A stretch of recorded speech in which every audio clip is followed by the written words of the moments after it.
The SEC men's basketball season may be done, but the action is still ongoing with the tournament right around the corner. Let's talk about the things that you need to know, yes, for Auburn, but for the tournament as a whole.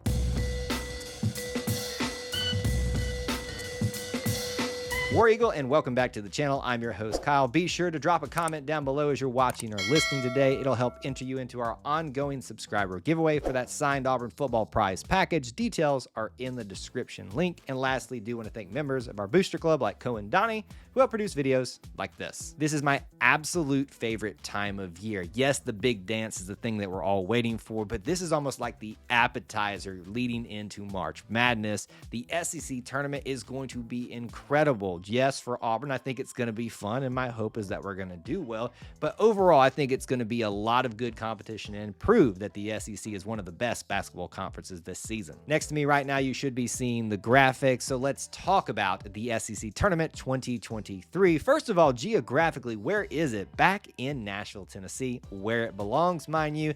It just makes sense there logistically with the traditional powers and everything. That weird thing we did in Tampa was fine for 1 year, but thankfully, we're back in Bridgestone Arena in Nashville for this particular tournament. The tournament will take place over 5 days, March 8th through the 12th, with a first round, second round, quarterfinals, semifinals, and obviously championship game. If you look at the bracket right now, you're already predicting how this might work out for Auburn and other teams, but let's take a little walk through it to know what to expect from each of these rounds. Day one of competition, the first round is reserved for everybody who did not do well during the regular season. Now, thankfully, that's not Auburn this season and hasn't been for quite some time, but basically all four of these teams, it was a pretty much rough season. You'll find that the 12 versus the 13 seed will play, and obviously the 11 versus the 14 seed. That brings you matchups of LSU and Georgia, Ole Miss and South Carolina.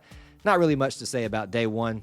Just basically who can survive the longest out of these guys. The second round is where the action really gets going, with everybody except the four teams that earn the double bye getting started on this particular Thursday. 4 matchups with some interesting ones to look at, especially that Auburn versus Arkansas one, the 7 seed versus the 10 seed.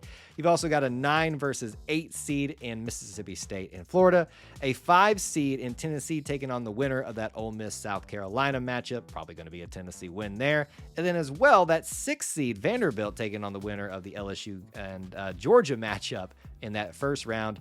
Not really any predictions that I'm going to throw out right here, but at least you know what to expect in the second round. Day 3 for the quarterfinals is when finally everybody is in the mix for the SEC tournament. Those double bye teams are finally getting their first action on this day. That is number 1 seed Alabama, number 2 seed Texas A&M, number 3 seed Kentucky, and number 4 seed by the skin of their teeth, the Missouri Tigers. Now, obviously, we don't know how this thing is going to shake out. You'll see on the bracket listed that there will be 2 games following that on the 4th day of competition for the semifinals, leading to the 5th day for the championship game. If this plays out as chalk, it should be Alabama versus Texas A&M, the 1 versus the 2 in the championship game, and that's probably a high likelihood based on how both teams are performing right now and have performed all season. But don't be shocked if you see teams like Kentucky, Auburn, or even some others sneaking their way into further in the bracket than they really should. There you have it, the things that you need to know for the SEC tournament bracket, the matchups, and things to anticipate for 5 days of competition. Would love to know your thoughts about this bracket, the tournament as a whole, down there in the comments section below. Be sure to do that to be entered into that subscriber giveaway. And hey, be subscribed because that's part of the process too. And as always, check out the links in the description for ways you can help support us here at E2C Network, where we share the whole Auburn experience. War Eagle.